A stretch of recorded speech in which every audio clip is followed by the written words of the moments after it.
আমি মোহাম্মদ আব্দুল মতিন বাংলাদেশ ফেডারেল বৈষম্য বিরোধী ছাত্র আন্দোলনে আমার একমাত্র ছেলে শহীদ সাদি আব্দুল মতিন 18 জুলাই মিরপুর 10 গুল চত্বরে গুলিবিদ্ধ হয়। জঙ্গি সংগঠন হিসেবে ঢাকা মেডিকেলে চিকিৎসাধীন অবস্থায় 20 জুলাই ইন্তেকাল করেন।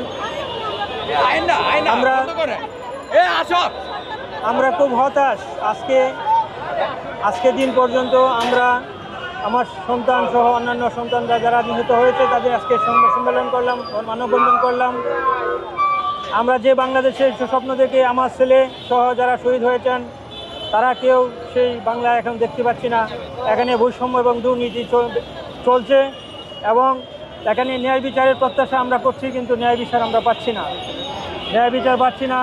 সব জায়গায় আমরা পুলিশ যারা অনেকেই অ্যারেস্ট হয় নাই, অনেকেই এখনও ঘুরছে আমাদের চোখের সামনে।